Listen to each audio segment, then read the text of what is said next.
Awahoo in the fairy kingdoms. The fairies have a tale for me to say. Some will love, some will hate. That's duality.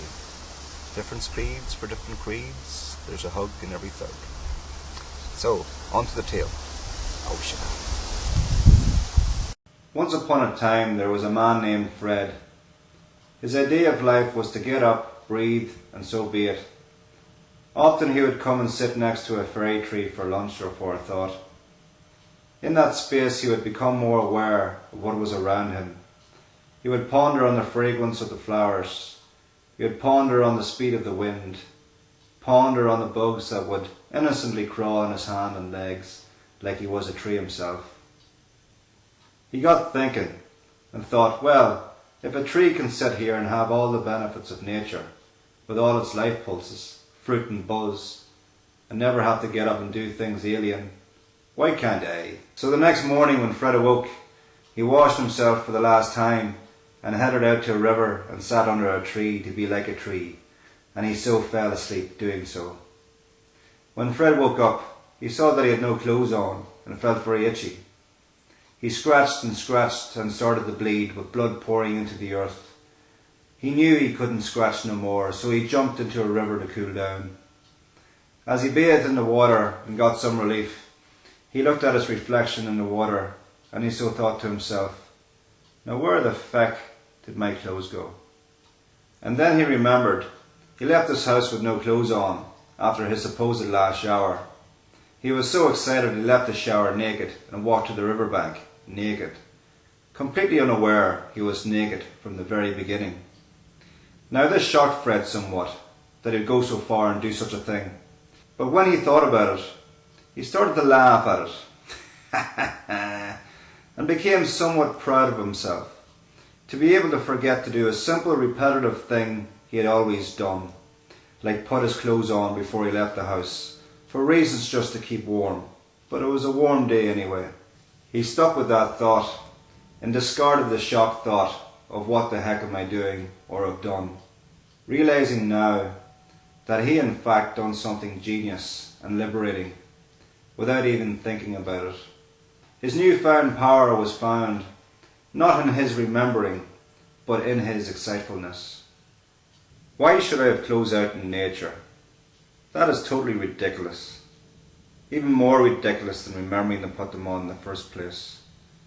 Fred decided, well, since I am naked and all out in nature, I will go for a swim down the river and see where that takes me. I will follow the flow of the water. So Fred decided to go for a swim, letting the flow of the water take him downstream. He was loving its effortlessness. It got into it so he ended up out at sea. He even bypassed people walking along the canal banks, looking at this naked man floating out to sea, oblivious to onlookers. Fred suddenly hit a wave, and it snapped him out of dreamland. It was now dark, cold, and Fred was so far out at sea, he couldn't see land no more. This isolation worried Fred. He thought, okay, fun is over. This is serious now. It was so dark and misty, he couldn't see lights on the land or anything apart from crashing waves over his face.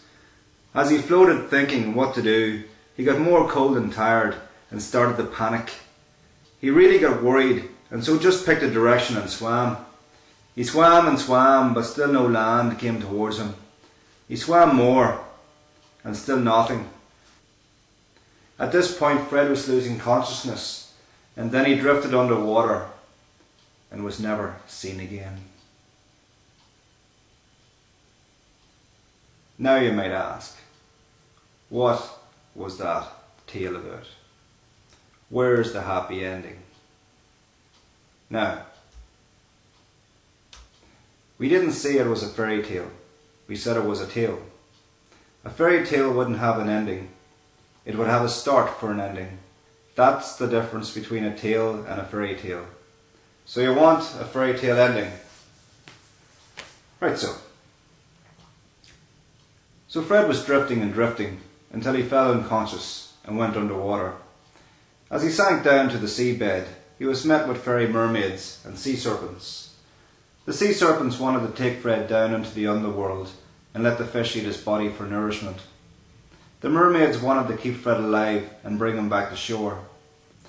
The sea serpents didn't understand the mermaid logic. Man swims out to sea, gets caught, and so dies. The fish get fed, and we have a link with humanity through Fred. Fred can incarnate the next time, having our time together recorded in his DNA, so he can reflect our needs into the open world again. He will sell our traits and ways and hopefully highlight in an energetic way what sea creatures are all about, so that fishing and harm to sea creatures will be reduced. The mermaids didn't agree with the sea serpent's slippery logic. Although you may have good sea intentions, you have no compassion for Fred. All you see is a hard-luck man getting caught out at sea, and so to hell with him, and we will just use him as if he is to blame for all the overfishing and such like. We see Fred as a brave soul that decided to get in touch with nature to a point of becoming nature herself, so free and fanciful, delighting all the various elementals and the tree spirits with his newfound love of being wild and free. Is he being punished for being too wild and free? Maybe just a little, but we have noted that, and so Fred will wake up from the shore knowing he does have a few limits. With a little more awareness, he can swim and be merry in the flow of life without getting caught out. So we will treat Fred like a newly discovered pearl, and will swim him out to shore with that encoded in his DNA. And so with that, awareness will become more his friend, and he will emanate his flow with more grace and ease, infecting others with his brightness. 1 year went by, and Fred pays tribute to the sea. He reflects how lucky he is to be still alive. Once again, he tries to remember how he escaped death and couldn't. So he tries to put it down to that genius part, but he didn't feel like genius this time. Instead of forgetful excitement, he struggled and had to let go. Fred for the first time discovered spirituality, and so honoured the sea creatures and all the mystical inhabitants of the sea thereafter, encouraging others to do the same. So, my fairy friends, Fred discovered two parts to his being, one of genius and one of spirituality. The higher the perspective, the higher the connection of all things. Seek the higher and connect all things, and all things will connect with you. Connection suspends you from the abyss. It is not your fate, it's your creation. Awahoo from the Fairy Kingdoms.